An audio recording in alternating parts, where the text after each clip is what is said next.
Hello बच्चों, आपने class 10th की जो मैथमेटिक्स क्लास चल रही थी उसमें आपने देखा होगा कि आपने गुणनखंड विधि से समीकरण को हल करना सीखा, फिर पूर्ण वर्ग बनाकर समीकरण को हल करना सीखा। आज इसी का जो तीसरा तरीका है आपको द्विघात समीकरण को हल करने का, जो एग्ज़ाम में आपके 3 नंबर का पूछा जाता है, वह आज अपन सीखेंगे श्रीधराचार्य सूत्र, या फिर इसका दूसरा नाम ही है द्विघाती सूत्र। तो देखते हैं, किसी भी कोई द्विघात समीकरण आपको दे रखी होगी। 3 तरीके मैंने आपको सिखाए है। पहला तरीका तो आपका गुणनखंड विधि है, जो आपने 8वीं और 9वीं में सीखा। दूसरा तरीका आपका पूर्ण वर्ग बनाकर है, जो मैंने पिछली वीडियो में सिखाया आपको। तीसरा जो लास्ट एंड फाइनल तरीका जो आज अपन सीखेंगे वो आपका श्रीधराचार्य सूत्र है, या फिर इसी को द्विघाती सूत्र भी बोलते हैं। एग्ज़ाम में क्वेश्चन आ जाए तो आप द्विघाती सूत्र का उपयोग कर सकते हो। 3 नंबर में यदि क्वेश्चन आ जाए तो इसके मूल आप ज्ञात कर सकते हो, मतलब x के हम 2 मान ज्ञात कर सकते हैं। तो आइए देखते हैं अपन होता क्या है। श्रीधराचार्य सूत्र और द्विघाती सूत्र सेम है। आपको कोई सी भी द्विघात समीकरण दे रखी होगी, उसने ax² plus bx plus c बराबर 0, ठीक है। अब द्विघात समीकरण दे रखी है, आपके दिमाग में आएगा मैं इसको गुणनखंड विधि से कर लूँ, हाँ कर सकते हैं। आपके फिर से दिमाग में आएगा कि इसको मैं पूर्ण वर्ग बनाकर कर लूँ, तो कर सकते हैं। लेकिन मुझे तो श्रीधराचार्य सूत्र का प्रयोग करके इस समीकरण को हल करना है, ठीक। तो कब लगानी है और कैसे लगानी है, तो ये आपको चेक करना है। तो इसमें क्या है, देख तो द्विघात समीकरण है आपकी। तो सबसे पहले तो आप जब भी आपको द्विघात समीकरण दे रखे हैं तो आप सबसे पहले यहाँ पर d का मान निकालोगे। किसका? d का। इसको अपन कहते हैं विविक्त कर, ठीक है। इसको हिंदी में कहते हैं अपन विविक्त कर।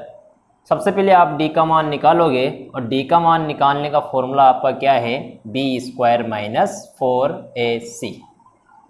यहाँ से ए बी सी के मान x² का गुणांक जो रहेगा वो आपका a रहेगा, x का गुणांक b है, और ये पीछे वाला आपका क्या है, c। यहाँ मान रखेंगे अपन, तो आपका d का मान निकालने का फॉर्मूला क्या आ गया आपके पास, d बराबर b² माइनस 4ac। सब खेल इसका ये d का। जब भी एग्ज़ाम में क्वेश्चन आए तो द्विघात समीकरण आपको दे रखी है, तो ए बी सी का मान यहाँ रख के आप d का मान चेक करोगे।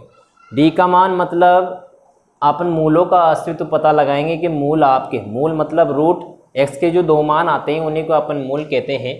इसमें मैं आपको 3 केस सिखाऊंगा। देखो, केस फर्स्ट, यदि d का मान 0 से बड़ा आ जाए, आपने d का मान निकाला, इस d का मान निकाला, यदि वो 0 से बड़ा आ जाए तो आपके जो समीकरण के जो 2 मान आएंगे x के, दोनों मूल कैसे होंगे, आपके वास्तविक होंगे। कैसे होंगे? दोनों मूल वास्तविक एवं भिन्न होंगे, वास्तविक एवं भिन्न होंगे, ठीक है। दूसरी चीज, केस सेकंड क्या देखते हैं अपन, यदि इफ d का मान 0 के बराबर आ गया, मान लो आपने d का मान निकाला और वो 0 के बराबर आ जाए, तो इसका मतलब दोनों मूल कैसे होंगे, बराबर होंगे। दोनों मूल कैसे होंगे, बराबर। जैसे x का एक मान 2 आ गया तो दूसरा वाला भी क्या आएगा, 2 ही आएगा। ये कब लागू होगी कंडीशन आपकी, जब d का मान 0 के बराबर आ जाए। लेकिन जब आपका केस थर्ड, यदि इफ d का मान 0 से छोटा आ जाए, क्या आ जाए, 0 छोटा, मैं उस साइड पे लिखता हूँ। देखो, केस थर्ड आपका क्या है, यदि d का मान 0 से छोटा मतलब नेगेटिव आ जाए, माइनस में आ गया, ये तो पॉजिटिव आता है मतलब प्लस में, और वो क्या आ जाए, नेगेटिव, जैसे -2 -3 आ जाए, तो इसका मतलब क्या होता है, दोनों मूल आपके कौन से होंगे, काल्पनिक होंगे। कैसे होंगे, काल्पनिक होंगे। और जब भी ये वाली चीज़ लागू हो जाए, मतलब यदि आपने d का मान निकाला और वो नेगेटिव आ जाए, तो इसका मतलब आप उसमें श्रीधर आचार्य सूत्र नहीं लगा सकते। तो मैंने जब भी आपसे पूछे, यदि एग्जाम में आपको कोई द्विघात समीकरण कह दे और मूलों की प्रकृति आपको ज्ञात करनी है, क्या ज्ञात करनी है? मूलों की प्रकृति, नेचर ऑफ रूट्स। तो मूलों की प्रकृति जब भी आपसे पूछे तो आप डायरेक्ट डी का मान निकाल लेना। यदि आपने डी का मान निकाला, वो 0 से बड़ा आ जाए मतलब पॉजिटिव आ जाए, तो लिख देना आप दोनों मूल कैसे होंगे? वास्तविक एवं भिन्न होंगे। दूसरी चीज, यदि आपने डी का मान निकाला और वो 0 आ जाए तो यहाँ लिख देंगे आप क्या? दोनों मूल क्या होंगे? इसके बराबर होंगे। तीसरी चीज, यदि डी का मान 0 से छोटा मतलब माइनस आपने मान निकाला, यदि डी का मान नेगेटिव आ गया तो इसका मतलब दोनों मूल क्या होंगे? आपके काल्पनिक होंगे। ये नेचर हैं इनके, किसके? इस द्विघात समीकरण के। तो एग्जाम में आपको दे दे कोई सी भी द्विघात समीकरण और आपसे कहे इसकी मूलों की प्रकृति बताओ, तो मूलों की प्रकृति ज्ञात करने के लिए आप कौन सा फॉर्मूला लगाओगे? d बराबर बी स्क्वायर माइनस 4ac। ये तो मूलों की प्रकृति निकालने की बात हुई, लेकिन आपसे मूल ही ज्ञात करना है। तो मूल ज्ञात करने का यह आपको इम्पोर्टेंट फॉर्मूला याद रखना है, श्रीधर आचार्य सूत्र ही कहते हैं इसको। और श्रीधर आचार्य सूत्र या द्विघाती सूत्र होता क्या है वो अब अपन देख रहे हैं। ठीक, तो क्या होता है? x बराबर minus B plus minus under root D upon 2a। ये किसका फॉर्मूला होता है? आपका श्रीधर आचार्य सूत्र होता है ये आपका। ठीक है, b क्या है? ये x का गुणांक b है, plus minus under root D, D का मान क्या है? यहाँ से निकालेंगे, यहाँ d क्या है आपके पास? B square minus 4ac। तो ये डी भी आपको पहले निकालना पड़ेगा ऐसे ही, ठीक है, तब जाके ये फॉर्मूला लगाएंगे। a क्या है आपका? एक्स स्क्वायर गुणा का आपका a है।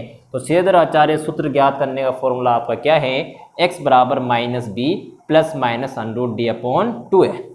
एक अच्छी बात क्या है इसमें, ये फॉर्मूला आप तभी यूज कर सकते हो जब आपका डी का मान या तो 0 से बड़ा आ रहा हो या 0 के बराबर आ रहा हो, मतलब पॉजिटिव आना चाहिए आपका डी का मान, मतलब मूल वास्तविक होना चाहिए आपके। यदि आपका डी का मान नेगेटिव आ गया तो समझ लेना ये फॉर्मूला आप यूज नहीं कर सकते।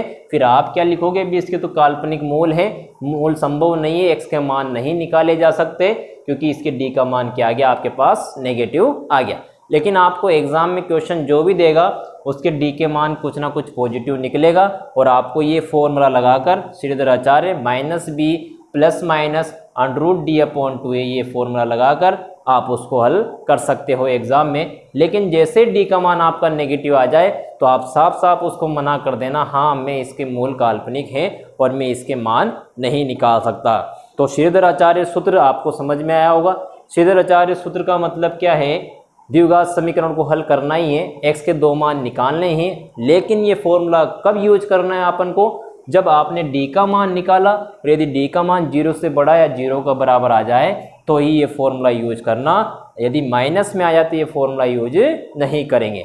आइए अपन इसी चीज़ को इन्हीं क्वेश्चन की सहायता से समझेंगे और एग्जाम्पल करते हैं, अपन आगे देखते हैं।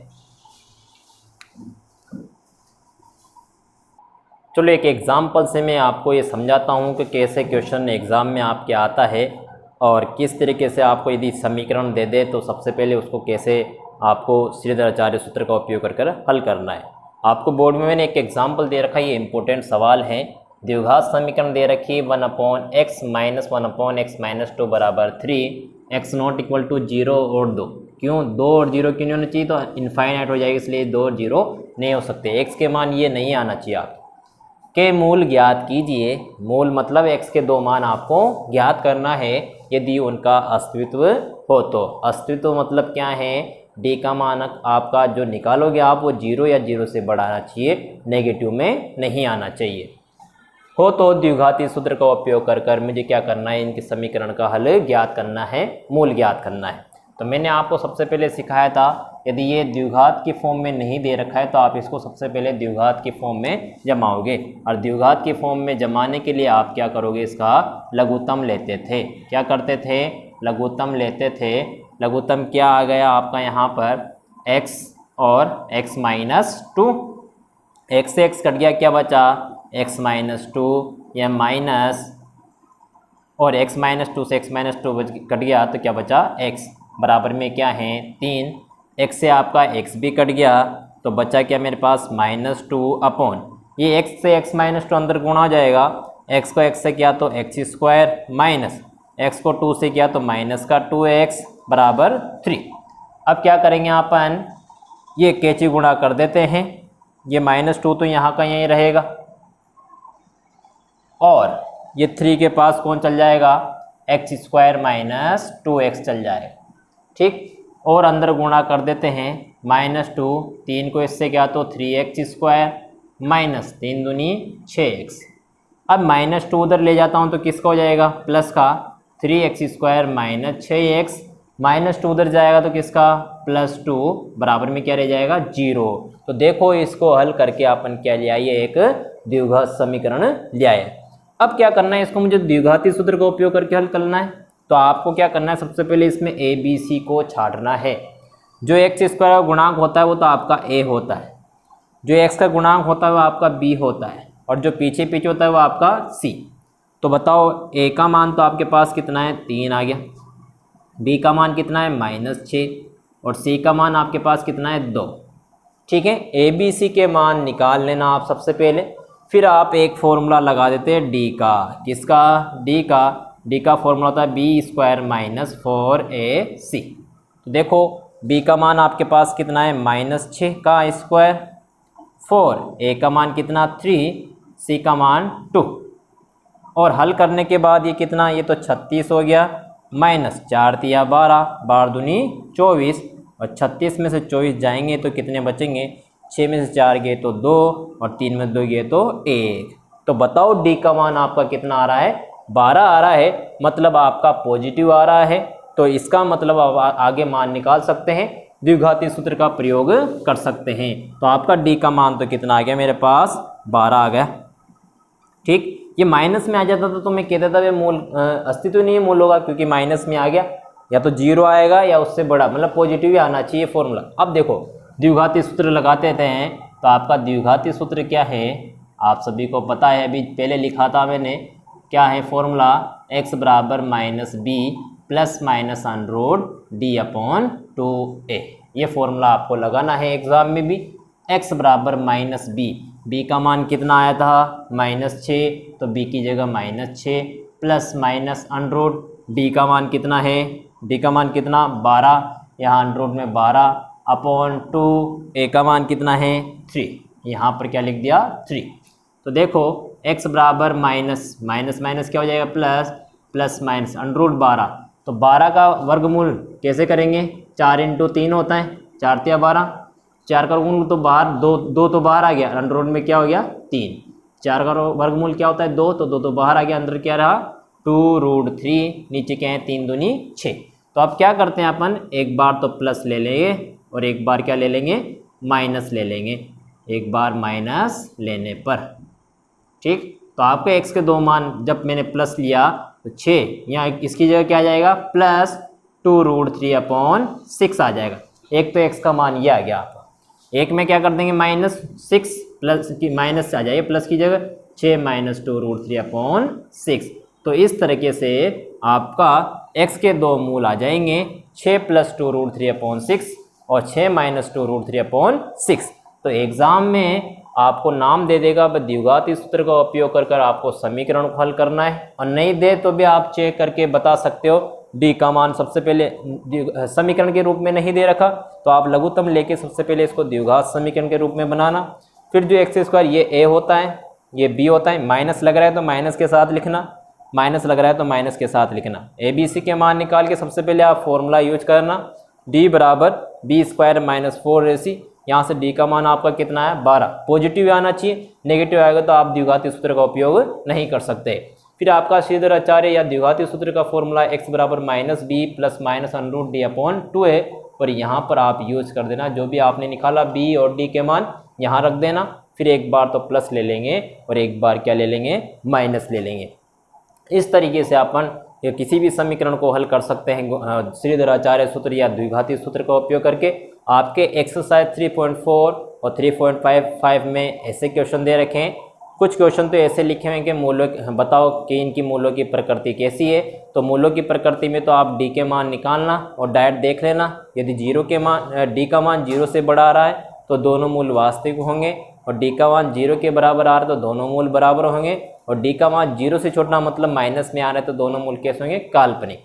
कुछ सवाल द्विघात समीकरण के रूप में दे रखे हैं, उनको आप इसी तरीके से इसी फॉर्मूले के यूज कर आप निकाल कर मुझे चेक कराना, मैं उसमें क्वेश्चन आपको भेजूंगा जरूर। और आपको यदि एक बार में एक वीडियो समझ में नहीं आती तो आप इसको दोबारा जरूर देखें और क्वेश्चंस को करने की कोशिश करें।